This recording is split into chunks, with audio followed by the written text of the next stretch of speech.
ଜୟ ଜଗନ୍ନାଥ ସାଙ୍ଗମାନେ। ହରେ କୃଷ୍ଣ। ଆଜି ଆମେ ଗୀତାର ଶ୍ଲୋକ ଅଧ୍ୟାୟ 1 ଶ୍ଲୋକ 4 ପଢ଼ିବା। ତୃତୀୟ ଅଧ୍ୟାୟ ପର୍ଯ୍ୟନ୍ତ ଯାଇଥିଲା, ଏ ଶ୍ଲୋକ ତୃତୀୟ ପର୍ଯ୍ୟନ୍ତ ଯାଇଥିଲା, ତେଣୁ ଆମେ ଶ୍ଲୋକ 4 ଆଜି ପଢ଼ିବା। ତେଣୁ ଆମେ ସମସ୍ତେ ଯଦି ଗୀତାର ମହତ୍ତ୍ୱ ବୁଝିବା ପାଇଁ ଚାହିଁବା, ତାହେଲେ ଆମେ ପଢ଼ିବା ଶ୍ରୀମଦ୍ ଭଗବତ ଗୀତା। ଓ ଯଦି ପଢ଼ିବା ପାଇଁ ବି ସମୟ ମିଳୁନାହିଁ, ତାହେଲେ ଗୋଟିଏ କାମ କରିବା ଯେ ଆମେ ଶୁଣିବା, ୟୁଟ୍ୟୁବରେ ଶୁଣିପାରିବା। ଶୁଣିଲେ ବି ବହୁତ ଆପଣଙ୍କୁ ଭଲ ବି ଲାଗିବ, ୱିଥ୍ ଆପଣଙ୍କୁ ଶାନ୍ତି ବି ଲାଗିବ। ମନର ଯେଉଁ କଷ୍ଟ ବହୁତ ଦୂର ହେଇଯିବ। ମୁଁ ଭିଡ଼ିଓ ମାଧ୍ୟମରେ ଆପଣଙ୍କୁ ସିନା ଶୁଣାଉଛି, ମୁଁ ବି ନିଜେ ତ ପଢ଼ୁଛି ନା, ମୋତେ ବି ବହୁତ ଭଲ ଲାଗୁଛି। ଜୟ ଜଗନ୍ନାଥ। ଆଜି ଶ୍ଲୋକ 4 ଅଧ୍ୟାୟ 1 ଆରମ୍ଭ କରିବା। ଅର୍ତ୍ତଶୂରା ମହଶ୍ୱସ ଭୀମର୍ଜୁନ ସମାଯୁଧି ଯୁଯଧନ ବିରାଟସ ଦ୍ରୁପଦସ ମହାରଥ। ତାର ଅର୍ଥଟା ଦେଖିବା। ଏଠାରେ ଏ ସୈନ୍ୟବାହିନୀର ଭୀମ ଓ ଅର୍ଜୁନଙ୍କ ତୁଲ୍ୟ ଅନେକ ଧନୁର୍ଧାରୀ ବୀର ଅଛନ୍ତି। ପୁନଶ୍ଚ ଯଯୁର୍ଧାନ, ବିରାଟ ଏବଂ ଦ୍ରୌପଦଙ୍କ ପରି ଅନେକ ବିଶିଷ୍ଟ ଯୋଦ୍ଧା ମଧ୍ୟ ଅଛନ୍ତି। ଭୀମ ଅର୍ଜୁନ ତ ବହୁତ ବଡ଼ ଯୋଦ୍ଧା, ତାପରେ ବି ସେଠି ଯୁଦ୍ଧରେ ବହୁତ ବଡ଼ ବଡ଼ ଯୋଦ୍ଧାମାନେ ଅଛନ୍ତି, ତା ବିଷୟରେ ହିଁ କୁହାଯାଉଛି।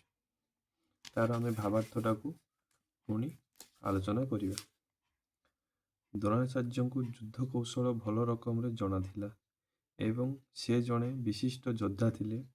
ଦ୍ରୋଣାଚାର୍ଯ୍ୟଙ୍କ ଯୁଦ୍ଧ କୌଶଳ ଆଗରେ ଧୃଷ୍ଟଦ୍ୟୁମ୍ନ ଯଦିଓ କିଛି ବଡ଼ ପ୍ରତିଦ୍ୱନ୍ଦ୍ୱୀ ନଥିଲେ, ତଥାପି ଆହୁରି ଅନେକ ଏପରି ଯୋଦ୍ଧା ସେଠାରେ ଥିଲେ, ଯେଉଁମାନେ କି ଆଶଙ୍କାର କାରଣ ହୋଇଥିଲେ। ମାନେ ଯୁଦ୍ଧରେ ଅନେକ ଯୋଦ୍ଧା ଥିବାର କାରଣଟା କୁହାଯାଉଛି।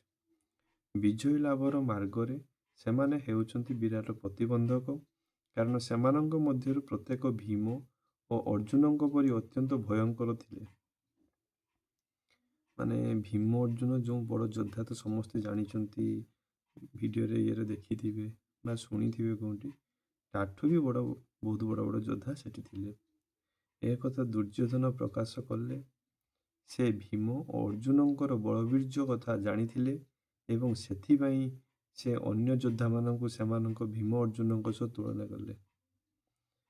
ଦୁର୍ଯ୍ୟୋଧନ ଜାଣିଥିଲେ ଯେ ଭୀମ ଆଉ ଅର୍ଜୁନଙ୍କର କେତେ କ୍ଷମତା ଅଛି ଯୁଦ୍ଧ କରିବାର, ତେଣୁ ସେ ଅନ୍ୟ ଯୋଦ୍ଧା ସାଙ୍ଗରେ ତୁଳନା କରୁଛନ୍ତି, ତାଠୁ ବି ଆହୁରି ବଡ଼ ବଡ଼ ଯୋଦ୍ଧା ସେଥିପାଇଁ ଅଛନ୍ତି। ତେଣୁ ଆଜି ଶ୍ଲୋକ 4 ବହୁତ ଅଳ୍ପ ଥିଲା, ଆଜି ପାଇଁ ଏତିକିରେ ରହିଲା।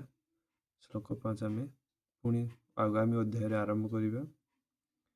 ତେଣୁ ଆମେ ସମସ୍ତେ ଗୋଟିଏ କଥା ସବୁବେଳେ ଜାଣିବା ଯେ ଆମର ମନ ସମୟ ତ ଆମ ପାଖରେ କାରି ପାଖରେ ନଥାଏ, କିନ୍ତୁ ଯଦି ଆମେ ଗୋଟିଏ 24 ଘଣ୍ଟାରୁ ଗୋଟିଏ କି 2 ଘଣ୍ଟା ଆମେ ମନ ପାଇଁ ଦେବା, ମାନେ ମନର କଷ୍ଟ ସବୁଠୁ ଦୂର ହୋଇଯିବ।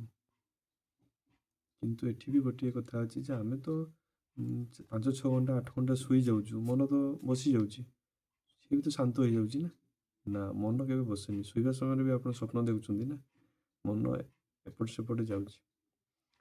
ତେଣୁ ଆମେ ଶାନ୍ତ କରିବାକୁ ହେଲେ କୌଣସି କିଛି ଉପାୟ ନାହିଁ। ଗୋଟିଏ ଉପାୟ ଅଛି, ଆପଣ ଯଦି ମନ୍ଦିର ଯାଇକି ବସିବେ, ମନ ଶାନ୍ତ ରହିବ, କାରଣ ମନ୍ଦିରଟା ହିଁ ଶାନ୍ତ ଜାଗା ଏରିଆ ନା।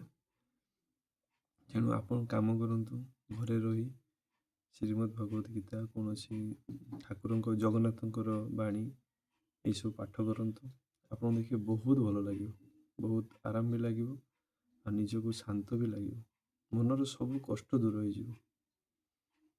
ଏଇଟା ହେଉଛି ଜୟ ଜଗନ୍ନାଥ, ହରେ କୃଷ୍ଣ, ରାଧେ କୃଷ୍ଣ। ଯଦି ମୋ ଚ୍ୟାନେଲଟି ଭଲ ଲାଗିଥିବ ତାହେଲେ ଚ୍ୟାନେଲକୁ ସବସ୍କ୍ରାଇବ୍ କରିବେ, ସେୟାର କରିବେ, ଲାଇକ୍ କରିବେ, କମେଣ୍ଟ କରିବେ। ଯଦି କୌଣସି ଗୀତାରେ ମୁଁ ଭୁଲ ପଢ଼ୁଥିବି ବା ଇଏ ହେଉଥିବ, ତା ପାଇଁ ବି ମୋତେ କମେଣ୍ଟ କରିବେ, ମୁଁ ସୁଧାରିବି ବା ମୋର ଭୁଲଟାକୁ ମୁଁ ଜାଣିବି। ଜୟ ଜଗନ୍ନାଥ।